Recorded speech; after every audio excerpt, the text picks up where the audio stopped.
So in this video, we will understand the application of remote sensing in various fields. The first one being agriculture. So how does remote sensing images help in agriculture? Is we can do a lot of forecasting as well as assessment of the crop. We can determine how much is the land usage. So which area is under Rabi, which area is under Kharif, what are the different types of crops which are being cultivated over a large area. This is now by rule we have to understand that whenever we are talking about any application in remote sensing, we are talking about large scale areas. We're not talking about small fields. Okay, so we can understand the usage of land. We can understand how much of the land is covered. We can carry out land mapping.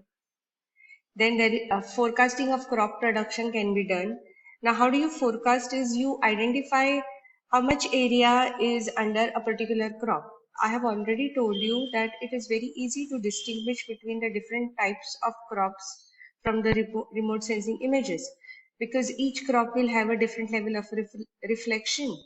So you can identify that there are these different species based on their reflectance. So based on the area and the type of species which is being cultivated, you can forecast the acreage estimation. You can carry out vigor classification. Vigor is basically health of the crop. Okay, if it's a healthy crop, its reflectance will be of a particular level, right? And then based on this health, you can forecast how much will be the harvest. So that's called yield modeling. Also, if there are crop diseases, that also can be identified. Again, if there is a disease or any kind of insect infestation, then the crop image will be able to tell you about it because it will look different. Its reflectance will change, correct? Then irrigation. What is irrigation? Irrigation means artificial recharge of water. Okay, unfortunately in India, like if you're talking about Goa, most of the irrigation agriculture that happens is based on monsoon. So you don't consider when agriculture is totally dependent on monsoon, it is not called irrigation. Irrigation is primarily when you supply water to the in absence of monsoons. So that is basically the need of hour. You cannot be depending on monsoon for one reason that monsoons are very. So these images which are taken from satellite can tell you how much of the surface bodies are available for irrigation. They can also talk about groundwater exploitation. They can estimate and monitor irrigated crop areas. Okay, you can also estimate land degradation. You can find out how much of erosion is happening around, let's say, in the around the banks or along the steep terrains. How much of erosion is happening? Understood. Then you can find out if there is alkalinity or salinity or anything is or desertification is happening. Desertification means if the land is turning into a barren land, you can estimate whether that is happening or you can forecast about the desertification also. You can assess floods and droughts. Okay, then you can carry out soil mapping. If suppose you know that certain particular crop is being cultivated a lot over the country, you can inform the farmers that so and so harvest is already available. Your next harvest should be in some other with some other cost because we don't want anything in abundance and anything in shortage. Everything has to be adequately harvested. So all this is possible using the remotely sensed images. Next area of application is water resources. You can, I have already covered this in irrigation. You can monitor surface water bodies. Okay, the depth aspect of water body can also be estimated from remote sensing images. Okay, you can estimate changes in the extent of snow, meaning you take periodical images and you check whether there is any kind of depletion, right? Watershed characteristics and modeling. Watershed is basically the area between the two drainage boundaries. So, how do you actually understand the watershed?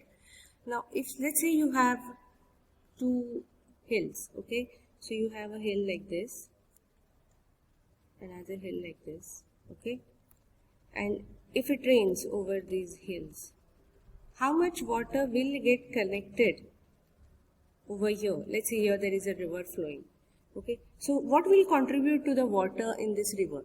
Whatever rainfall falls on this side obviously will not contribute anything to the river. So the area here and area of this slope only is going to contribute to water. So these become your drainage boundaries. Okay, now I am drawing in plan. So this will be the ridge. This is the ridge, the topmost level of this mountain, and this is the ridge, topmost level of this mountain. So now whatever water is flowing in the river, this is in plan, this is your river, will be only because of this area. So this is your watershed. Okay, so you can estimate how much will be the water going in any of the water bodies. Okay, you can find out what will be the area contributing to this water body, how big will be the watershed. How will you estimate otherwise how much will be the river flowing? Okay, you can't go to the field and start surveying all the areas. Just from the pictorial image taken from the satellites, you can find out how much will be the extent of watershed. Okay, you can model a watershed. Similarly, mapping inundated areas or floodplain areas. What is inundated areas? Inundated irrigation means irrigation of the form wherein you spread the water over the surface. Now, you people must be aware of what is sprinkler irrigation. You have seen sprinklers on our ground, football ground, right? That is one of the best forms of irrigation wherein you don't require much of the water. What is not getting wasted, you can control the amount of water that will be actually supplied to the plants.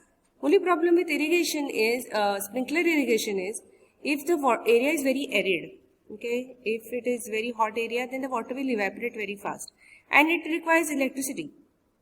Okay. Now, in case of the other methods of inundated, like if you go to the fields in Goa even today, what is done is usually water is all flooded on the fields. Okay. That kind of areas or where there is continuous flooding, okay, that can be monitored, that can be estimated from remotely sensed images. Okay, damage assessment, okay, that can be found out. Then groundwater targeting, you can find out where is the groundwater, how much it is there, how much is being depleted also. Because you all know that there is a band in the electromagnetic spectrum which can actually penetrate through the top layer. Which is that band? It's microwave band we are talking about. Then water quality studies based on the image, based on the tonal qualities of the image, you can find out which is a turbid water, which is a wastewater. Eutrophication. What is eutrophication? When you see these algae growing in the ponds or lakes, okay, wherein there are too much of plant growth inside, the biological oxygen demand of the water body increases because of the plant growth. Water or dissolved oxygen decreases. So if there is something like this happening in any kind of lake or pond, then the image that will be captured by the remote sensing or captured by satellites will have a different tonal quality, different reflectance level. So that can be estimated. Again, I'm talking about very large areas. I'm not talking about small areas. Okay, at a very small scale, it will be very difficult to find out. But if I'm talking about a state, okay, or a country, or a region, big region, huge region, then it is remote sensing is the only way out. You cannot be roaming around with your total station or your theodolites or tachymeter to estimate all these things. Then irrigated land use study. I told you, if a country has to be, if you want to find out the lifestyle or the richness of a country, you have to measure it in terms of the irrigated lands. If a country is dependent on monsoon for its agriculture, it immediately shows that it's a backward country. Slowly, India is going into a lot of irrigation. So far, if I'm not mistaken, only 40% of the crops are properly irrigated. Most of it we are still dependent on monsoon. This figure is now slowly increasing, right? So how much is actually irrigated and how much is monsoon dependent, it is again a huge area we are talking about. So that can be also estimated using remotely sensed images. Next is forestry. To find out the changes in extent of forest, whether the forests are depleting, they are extending, or any kind of species is nearing extinction, then updating forest inventory can be done. Forest types, density mapping of forest can be done. Damage assessment. Now damage can be because of fire, because of deforestation, because of diseases, excuse my typographicals. Then insect infestation. All these things can be assessed. Then wildlife habitats. Okay, so see, there are every animal or every species has a specific habitat. Just as giraffes and all cannot stay in forests, right? They require grasslands. Huge grasslands are required. Similarly, tigers and all cannot stay in grassland. They need to hide and attack. They need dense areas. So all these things can be determined, whether the wildlife habitat is changing or whether it is suitable. All these things can be estimated or monitored. Next is geology and coastal ocean resources. In geology, you can understand or determine location and changes in the extent of mineral composition. Now, when I'm talking about mineral composition, not only rocks or stones, we are also talking about oil. All this can be estimated. You can determine if there is too much of depletion of any particular mineral resource. You can locate groundwater. You can carry out mapping of inaccessible areas. You can update geological map. Then in case of coastal and ocean resources, you can locate fish schools. So you can find out where there is higher concentrations of fish. You can do chlorophyll mapping. Chlorophyll mapping is because chlorophyll has a ability to reflect certain bands from the electromagnetic spectrum, right? Then you can carry out mapping of coastal vegetation. You can carry out mapping of sedimentation, algal blooms, then coral reefs, because all these things will affect the reflectance of the water body. So based on the reflectance, you can find out how much is the concentration or whether there is a depletion of all these things. Then you can detect oil spills. Okay. Then shoreline changes, whether there is any littoral drift. Littoral drift meaning if there is erosion from one point and there is sedimentation taking place at some other places. So what happens because of the undercurrents? The shoreline starts getting eroded. Now when one part is getting eroded, there will be another part which will be growing, because the deposit will be removed from one point and deposited at the other point. Wherever the water velocities will slow down, the soil deposits will be deposited in that place. So if I have to just explain you, if this is a turn, acute turn, this has happened even in Goa. So what will happen? This part will continuously go on getting eroded because of the waves. Okay, so waves will collect the soil from here and then start moving downwards. Now when you are moving downward, their path is increasing. So as soon as the path increases, the speed of traveling of water will decrease. The moment speed decreases, what happens to the deposits? If we want any mud in the water to settle down, what we do? We just leave it to sediment. There is something called decantation that happens. So you let it settle down. So over here the speeds will go down, sedimentation will start. So this will get eroded and here it will start growing, it will start getting deposited here. You will find this is happening in many places in Goa also. Some beaches are getting depleted while some coastlines are increasing. So this cannot be monitored by any other surveying methods. You have to go for remote sensing images, right? Then next is urban infrastructure project related applications.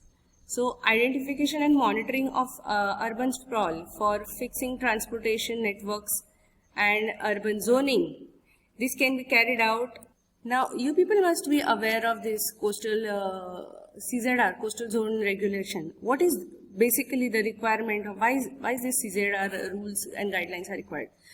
We will all know that you cannot just go on vertically expanding the cities. You cannot just go on building skyscrapers because there is a lot of infrastructure that needs to be developed if you want to go for skyscrapers. Let's say today I decided in Ponda, as municipality, I decided in Ponda I'm going to permit for G+10 and G+20. Can I just do it? Because see, I need to ensure that there is sufficient electricity available for all these floors. There is sufficient sewage disposal available for all these floors that I'm allowing to construct. So over the years, we all understand that the cities, if either will grow vertically or they will grow horizontally. That is the meaning of urban sprawl. So if you want to monitor the growth of a city, okay, again, the best way is for remotely sensed data. Then selection, excuse my spelling here, the selection of routes for highways, rail lines, pipelines, transmission lines and drainage canals. All this, see, when I'm talking about highways, routes for highways or rail lines or pipelines, these are route surveys. They are going in one direction or transmission lines. So it is very difficult to cover these kind of surveys by using normal methods or conventional methods of surveying. Here you need to go for a method which is adopted for large scale areas, right? Then next application is environment. In case of environment, now a lot of applications we already have studied are coming in this domain. Coastal environment, you want to find out if there is erosion, if there is sedimentation, if there is any kind of coral reef depletion or oil spills, everything comes under this, and this is actually an environmental issue, right? Then water quality mapping, if there is effluents being sent out in the environment or if there is any kind of contamination of surface water bodies on a large scale. Then changes due to mining, large scale dumping, excavations, okay? Then land degradation. So if you realize, if you people have been traveling by aircrafts, okay, airplanes, if you have been traveling for last 10 years and all, you will, when you reach Goa, you will see the difference in Goa today and what was there 10 years back. It's enormous. It's enormous. So now this difference you can see with your open eyes because you're in aircraft. If you're down on the ground, you will not even realize that there is something being depleted, there is any excavation, there are hills being cut, there are trees being chopped. This we cannot estimate while we are on the ground. For this, aerial photography or remotely sensed methods are extremely useful. Then land degradation, erosions, desertification, then salinity and alkalinity. Jhum cultivation. What is jhum cultivation? This has been banned now, but it was being practiced especially in northeastern areas of our country. They would chop off the trees for agriculture, right? And then once the agriculture is done and if they feel the soil is not fertile, you leave it as it is for it to naturally regain its, what is it called, fertility. But in this bargain, a lot of deforestation used to happen. Okay, and this is on a large scale area again. Next is ocean regimes. That is, you have to detect the oil spills and all. It is very easy to monitor oil spill leakage or oil spills from aerial photography. Okay, so with this we are covering with applications of remote sensing, and I'll be calling it a day for this particular chapter. I have kept some questions over here. There are some 13 questions over here. You can pause the video and note down these questions and see to it that you are able to give a written answer for this. Now I have kept this. Applications of remote sensing can even be asked for 20 marks because there are lots of applications and I have bulleted them. I have not written any theory or statements on them, but you will have to explain. So it can even come for 20 marks. Based on the marks you have to answer. You have to elaborate based on the marks that I have awarded to the question.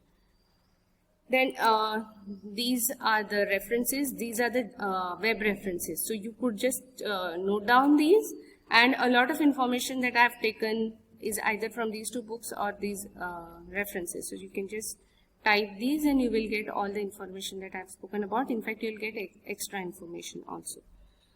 So with this, the chapter on remote sensing ends. Okay, the next is GPS. Probably I'll do it in the next video.